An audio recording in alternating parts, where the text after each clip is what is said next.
myself Bhavesh Chakor, and today's my video topic is JVM architecture. First thing, this JDK comprises of JRE and also the other class libraries, and the JVM is nothing but this integral. This is the integral part of this JRE. JRE means the Java runtime environment. So this JVM is like a runtime engine, runtime execution engine, which provides the runtime environment for our Java code. So this JVM is actually one which is responsible for running the main method, which is present in our class. We know that Java application is write only and run anywhere. That means the Java code which is developed in a one system can be run or executed in the other system which supports the or which installed which is have installed the Java. So this functionality or feature is possible because of the JVM. So whenever a class file is whenever a Java code is written, then it is compiled. This After the compilation, the execution of this class file goes through the various phases, and various phases self-explains the architecture of a JVM. So first thing in the JVM architecture is a class loader. This class loader consists of three main functions or three parts. That is, first one is loading, second is linking, and third is initialization. So whenever this, so when so the main task of this class loader is to load the class file into the memory. So whenever create a Java file, that file is created into our local directory, like in our C drive or a D drive. So the task of this dot class file, the task of this class loader is to read that file from the directory and load it into the memory. Now the JVM memory area consists of five types. The first one is the method area, second is a heap, third is a stack, then fourth PC registers area, and the last one is a native method area. So the class loader loads this class into the different types of this method area according to the type of file. First thing is in the method area. It stores the information about the class level information, like a class name or the class immediate parent class information, or the method information, various method names. Now one class consists of a various method, so the array of this method is created, then that array is stored into the method area. Then various field or variables are stored into the method area. Also the static variables are stored into the method area. Then next memory area is a heap memory area. In this heap memory area, all the information about object is stored. Whenever whenever we create any object in our class, first a demo object, that is for example ob1, will be created into the heap memory area.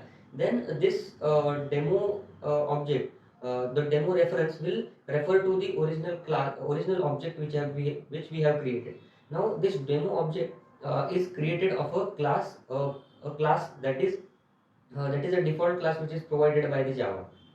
Then next memory area is a stack memory area. So this stack memory area is like a memory area. So the method area and the heap area are only provided one for JVM, whereas the stack memory area is provided for each thread or each method. So we know that in methods local variables are created, and the lifespan of this local variable is till the execution of the particular method. So instead of assigning the memory in the method area for permanently, the stack method area is created. So in the stack method area, the size for this local variable is available.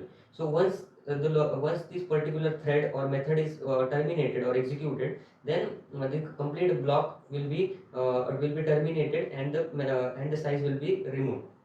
Then next is the PC registers.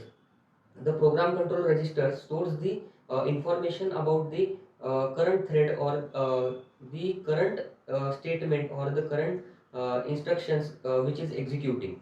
So the PC register manage the information about the current execution or current instruction or current execution which is executing. Then last one is the native method area.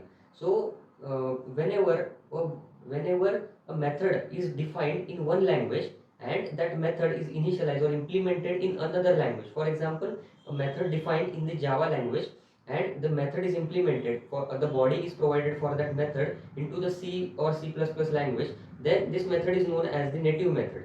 So the information about some methods are stored into the native method area. Then next part is the linking part of the class loader. So in the linking part, it basically consists of a three tasks: verification, verification, then assigning and resolution. In verification part, it verifies for the error in the code. Then it also checks whether the code has gone through the correct virtual machine. Then in the second part, the actual memory allocated to the various values. So in our program, various variables are present for which the default value is present. So in the second phase, the actual value is provided for that variables. In the resolution phase, the third phase, it is checked whether the objects are properly the for the objects the proper the method area, the memory proper memory area is allocated or not. Then other than that, the next one is the next part of this JVM architecture is execution engine. In the execution engine, it consists of two parts: interpreter and a just-in-time compiler. So in the interpreter, the work of this interpreter is to read the instructions line by line, the code, and interpret this or execute this line by line code. Now the problem with the interpreter is some of the method are like recursive method or like these methods are called again and again. So the interpreter, every time the method is called, interpreter again works for the same method and interprets it. So instead of that, the just-in-time compiler verifies that the method which is repeating again and again and saves the information about this repeating methods into the memory. And and the next time when the same method is called, then at that time just-in-time compiler will provide the information to this interpreter and interpreter will save the time and execute the other method. So that's it. So that's the whole architecture of the JVM. Thank you.